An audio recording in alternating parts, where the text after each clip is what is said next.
I think that Democrats have gotten to the point where they subconsciously hold themselves to a lower standard than the Republican Party should be held to. I think that because Republicans and conservatives are known to have strong moral values, we are ultimately expected to be better just because of that. And, if we're Christ followers, then we should be.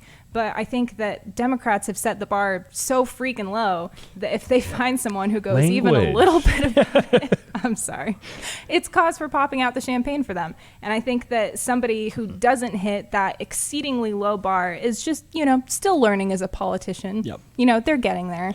You guys hit the nail on the head there. I mean, and the saddest part to me is, we talked about it just a little bit more briefly on the show, that the Republicans play right into it. Yeah. The establishment Republicans play absolutely right into this double standard, into this, jilted or stilted standard. I'm sorry, not jilted, stilted standard. They play right into it. We saw McConnell after, the unearthing of, again, Marjorie Taylor Greene's pretty ridiculous remarks. We saw McConnell say that she was a cancer to the party. We saw Liz Cheney, the daughter of war hawk Dick Cheney, who left us in 20-year wars in the Middle East, calling her out. We saw Lindsey Graham with, a mildly pulled back response. His response was to say, she needs to come out and she needs to say that she doesn't believe those things anymore. If she doesn't, then we'll condemn her. Of course, the Democrats don't care about any of that. Their response when it comes to their own party, no. When the Republicans make this move to be holier and to be better and to hold their own accountable, does it score them any points with the Democrats? Absolutely not. In fact, Pelosi today, Kevin McCarthy has been kind of leading up, because he leads the GOP minority in the House. He has been heading up kind of the talks on how they're going to handle Marjorie Taylor Greene's behavior. The fact that he doesn't want her kicked off every committee under the sun and pretty much just isolated in the House because she was elected and she's there to do a job whether you like her or not. Pelosi released an official statement under her office where she referred to him as Representative Kevin McCarthy, Q of California. Normally it's, Republican or Democrat of California. This is QAnon of California. That's the respect that the House Majority Leader hands McCarthy for wanting to be nuanced in his response.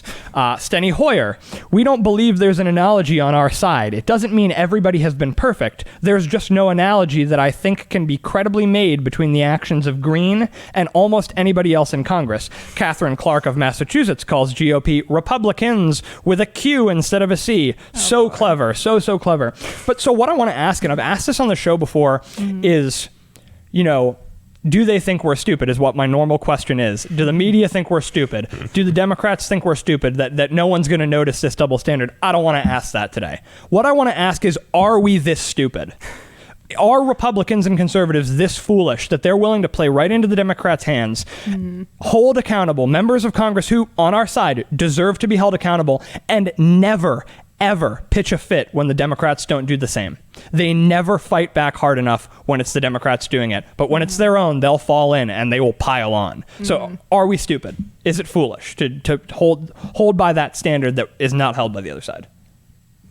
We kind of talked about this a little bit yesterday, actually. We, as a Republican Party, we kind of have this sense that we want to be virtuous and we want to rise above all the petty negativity and we want to lose gracefully. But, at the end of the day, we're seeing that approach is not getting us anywhere. No. And in fact, it's kind of moving us back. And I think that in a sense, we have been stupid in the way that we've allowed this to happen to our party, in the way that we have kind of bought into the very narrative that we're telling people not to buy into. And I think that we need to be willing to rise above, yes, but we also need to be willing to win. And I think that to do that, we need to be willing to fight really hard for the issues that matter to us. And we can't be willing to just step back gracefully when we don't get those things. Yeah, I don't think, establishment Republican leadership might be stupid, which is kind of harsh. I don't think it's so much stupidity for a lot of them as it is self-preservation. You mentioned earlier how, America is a center-right country, and I think that's absolutely true. So if you look at any representatives or senators who are not in a deep red or deep blue state, that essentially means they are in a purple state. So there are going to be constituents and voters who, when they watch CNN's twisted version of events, they're going to believe it. Absolutely. They are going to buy into the narrative that Kevin McCarthy didn't condemn Marjorie Taylor Greene. He's racist. He's a bigot. He's xenophobic. Well, He's as bad as. Yeah, he's just as bad as her. And as demonstrably false as that is, there are voters who are, you expose your, the whole, you stare into the abyss stares into you. Yeah. You watch that kind of coverage long enough and you believe it. Your mind starts to believe it. And I think for all the representatives and senators in those purple areas, that's a genuine concern.